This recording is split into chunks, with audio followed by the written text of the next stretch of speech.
ಯೇಸುವಿಗೆ ಸ್ತೋತ್ರ. ಇಂದು 16 ಜನವರಿ 2026. ಎಲ್ಲ ಪ್ರಿಯರಿಗೂ ಶುಭ ಮುಂಜಾನೆ. ಈ ದಿನದ ಧ್ಯಾನ ಭಾಗ ಪೇತ್ರನು ಬರೆದ 2ನೇ ಪತ್ರಿಕೆ 1ನೇ ಅಧ್ಯಾಯ 13ರಿಂದ 15 ವಾಕ್ಯ.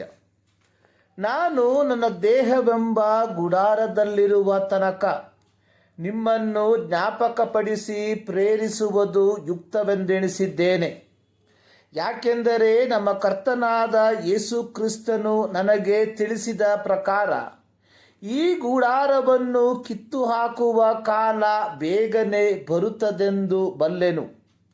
ನೀವು ನನ್ನ ಮರಣಾನಂತರದಲ್ಲಿ ಇವುಗಳನ್ನು ಜ್ಞಾಪಕ ಮಾಡಿಕೊಳ್ಳುವುದು ಸಾಧ್ಯವಾಗುವಂತೆ ಪ್ರಯಾಸ ಪಡುವೆನು.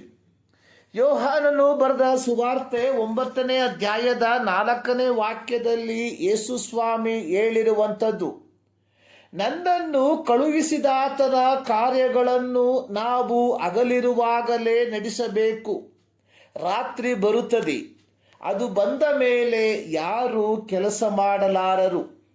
ಈ ವಾಕ್ಯ ಭಾಗವು ಒತ್ತಿ ಹೇಳುವಂಥದ್ದು, ನಾವು ಸಮರ್ಥರಾಗಿರುವಾಗ ಅಥವಾ ಸಂದರ್ಭಗಳು ಅನುಕೂಲವಾಗಿರುವಾಗ ದೇವರ ಕೆಲಸವನ್ನು ಅಥವಾ ದೇವರು ನಮಗೆ ವಹಿಸಿರುವ ದೌತ್ಯವನ್ನು ಮಾಡಿ ಮುಗಿಸಬೇಕಾಗಿರುವ ತುರ್ತು ಸ್ಥಿತಿಯನ್ನು ವಿವರಿಸುವಂಥದ್ದಾಗಿದೆ.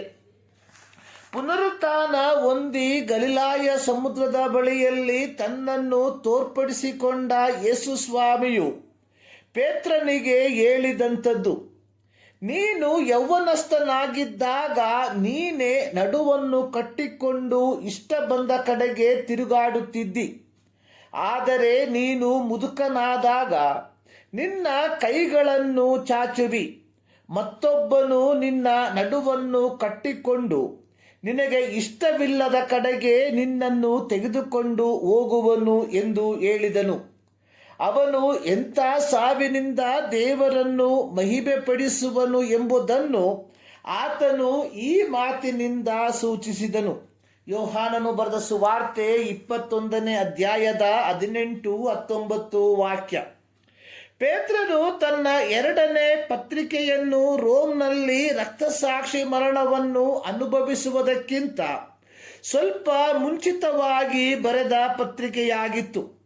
ಪುನರುತ್ಥಾನ ಹೊಂದಿದ ಯೇಸು ಕ್ರಿಸ್ತನ ಮಾತುಗಳನ್ನು ಗಲಿಲಾಯದ ಸಮುದ್ರದ ಬಳಿಯಲ್ಲಿ ಕೇಳಿಸಿಕೊಂಡಿದ್ದ ಪೇತ್ರನಿಗೆ ತನ್ನ ನಿರ್ಗಮನದ ಸಮಯವು ಸನ್ನಿಹಿತವಾಗಿದೆ ಎಂದು ಗ್ರಹಿಸಿಕೊಂಡಿದ್ದನು.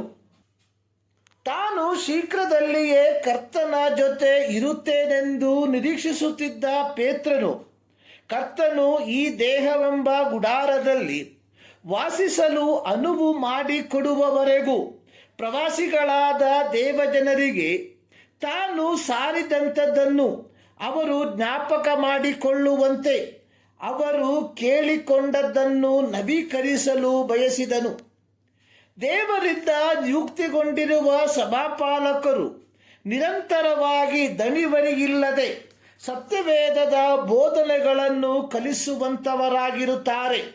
ವಿಶ್ವಾಸಿಗಳು ಅಥವಾ ದೇವರ ಮಕ್ಕಳು ಎಷ್ಟೇ ದೈವಿಕ ಸತ್ಯವನ್ನು ಕೇಳಿದವರಾಗಿದ್ದರೂ ಅಥವಾ ಎಷ್ಟೇ ಆಧ್ಯಾತ್ಮಿಕವಾಗಿ ಪ್ರಬುದ್ಧರಾಗಿದ್ದರೂ ಸಹ ದೇವರಿಂದ ನಿಯುಕ್ತಿಗೊಂಡಿರುವ ಸಭಾಪಾಲಕರು ವಿಶ್ವಾಸಿಗಳು ಸತ್ಯಾರ್ಥವನ್ನು ತಮ್ಮ ದೈನಂದಿನ ಜೀವಿತದಲ್ಲಿ ಅಳವಡಿಸಿಕೊಳ್ಳುವುದಕ್ಕೆ ತಿರುಗಿ ತಿರುಗಿ ಜ್ಞಾಪಕಪಡಿಸುವಂಥವರಾಗಿರಬೇಕು. ಪೌಲನು ತನ್ನ 3ನೇ ಮಿಷನರಿ ಪ್ರಯಾಣದಲ್ಲಿ 3 ವರ್ಷ ಹಗಲಿರುಳು ಪ್ರಯಾಸಪಟ್ಟು ಸ್ಥಾಪಿಸಿದ್ದ ಸಭೆಯಾಗಿತ್ತು ಎಫೆಸ ಸಭೆ. ಪೌಲನು ತಿರುಗಿ ಯೆರೂಸಲೇಮಿಗೆ ಪ್ರಯಾಣ ಬಳಸುವ ವೇಳೆಯಲ್ಲಿ ಎಫೆಸ ಸಭೆಯ ಹಿರಿಯರನ್ನು ಮಿಲೇತೆಗೆ ಕರೆಸಿ ಹೇಳಿದ್ದೇನೆಂದರೆ, ನಿಮ್ಮ ವಿಷಯದಲ್ಲಿಯೂ ಎಲ್ಲ ಹಿಂಡಿನ ವಿಷಯದಲ್ಲಿಯೂ ಎಚ್ಚರಿಕೆಯಾಗಿರ್ರಿ. ನಾನು ಹೋದ ಮೇಲೆ ಕ್ರೂರವಾದ ತೋಳಗಳು ನಿಮ್ಮೊಳಗೆ ಬರುವುದೆಂದು ಬಲ್ಲೆನು. ಅವು ಹಿಂಡನ್ನು ಕನಿಕರಿಸುವುದಿಲ್ಲ. ಇದಲ್ಲದೆ ನಿಮ್ಮಲ್ಲಿಯೂ ಕೆಲವರು ಎದ್ದು ವ್ಯತ್ಯಾಸ ಬೋಧನೆಯನ್ನು ಮಾಡಿ ಯೇಸುವಿನ ಶಿಷ್ಯರನ್ನು ತಮ್ಮ ಹಿಂದೆ ಎಳಕೊಳ್ಳುವರು. ಆದ ಕಾರಣ ನಾನು ಕಣ್ಣೀರು ಸುರಿಸುತ್ತಾ 3 ವರ್ಷ ಹಗಲಿರುಳು ಎಡೆಬಿಡದೆ ಪ್ರತಿಯೊಬ್ಬನಿಗೆ ಬುದ್ಧಿ ಹೇಳಿದ್ದೇನೆಂದು ನೀವು ಜ್ಞಾಪಕ ಮಾಡಿಕೊಂಡು ಎಚ್ಚರವಾಗಿರ್ರಿ. ಅಪೊಸ್ತಲರ ಕೃತ್ಯ 20ನೇ ಅಧ್ಯಾಯ 26ರಿಂದ 31 ವಾಕ್ಯ. ಆದಿಮ ಸಭೆಯ ಕಾಲದಲ್ಲಿ ದುರ್ಬೋಧಕರು ಸಭೆಯೊಳಗೆ ನುಗ್ಗಿ ಯೂದನ ಪತ್ರಿಕೆಯಲ್ಲಿ ಬರೆದಿರುವಂಥದ್ದು ಕಳ್ಳತನದಿಂದ ಸಭೆಯೊಳಗೆ ಒಕ್ಕಿದ್ದಾರೆ ಎಂಬುದಾಗಿ ಅವರು ವ್ಯತ್ಯಾಸ ಬೋಧನೆಯನ್ನು ಮಾಡಿ ಸಭೆಯಲ್ಲಿ ಕಲಕಿಸಲು ಪ್ರಯತ್ನಿಸಿದರೆ ಈ 21ನೇ ಶತಮಾನದ ವಿಶ್ವಾಸಿಗಳೆಂದು ಕರೆಸಿಕೊಳ್ಳುವವರು ದುರ್ಬೋಧಕರ ಗುಂಪನ್ನು ಹುಡುಕಿ ಹೋಗುವಂತವರಾಗಿದ್ದಾರೆ. ಇದು ಅತ್ಯಂತ ವಿಪರ್ಯಾಸವಾದ ಸಂಗತಿಯಾಗಿದೆ. ಪೇತ್ರನು ತನ್ನ ನಿರ್ಗಮನದ ಸಮಯ ಸನ್ನಿಹಿತವಾಗಿದೆ ಎಂದು ಗ್ರಹಿಸಿಕೊಂಡು ಉದ್ದೇಶಪೂರ್ವಕವಾಗಿಯೇ ಹೇಳುವಂಥದ್ದು, ನೀವು ನನ್ನ ಮರಣಾನಂತರದಲ್ಲಿಯೂ ಈ ಸತ್ಯಾರ್ಥಗಳನ್ನು ಜ್ಞಾಪಕ ಮಾಡಿಕೊಳ್ಳುವಂತೆ ನನ್ನಿಂದ ಸಾಧ್ಯವಾದದೆಲ್ಲವನ್ನು ಮಾಡುವುದಕ್ಕೆ ಪ್ರಯಾಸ ಪಡುತ್ತೇನೆ. ಪ್ರೀತಿಯ ನಿಯುಕ್ತಿಗೊಂಡಿರುವ ಸಭಾಪಾಲಕರೇ, ನಿವೃತ್ತಿಯಿಲ್ಲದ ಏಕೈಕ ಕೆಲಸ ಅನ್ನುವಂಥದ್ದು ದೇವರ ಸೇವೆ. ಹೀಗಿರಲಾಗಿ ದೇವರು ನಮಗೆ ಕೊಟ್ಟಿರುವ ಹಿಂಡುಗಳನ್ನು, ದೇವರನ್ನು, ದೇವರ ವಾಕ್ಯವನ್ನು ಮರೆಯದಂತೆ ಅವರನ್ನು ದೈವಿಕತೆಯ ಪಥದಲ್ಲಿ ನಿಲ್ಲುವವರಾಗುವಂತೆ ದೇವರ ಸೇವೆಯನ್ನು ಮಾಡುವವರಾಗಿರುವ ಅಥವಾ ದೇವರಿಂದ ಹೊಂದಿರುವ ಉಪದೇಶವನ್ನು ಅವರ ಜ್ಞಾಪಕಕ್ಕೆ ತರುವಂತವರಾಗಿರುವ ಈ ಮುಂಜಾನೆಯಲ್ಲಿ ಸರ್ವಶಕ್ತನಾದ ದೇವರು ಈ ಅಧ್ಯಯನದ ಮೂಲಕ ನಿಮ್ಮನ್ನು ಆಶೀರ್ವದಿಸಲಿ.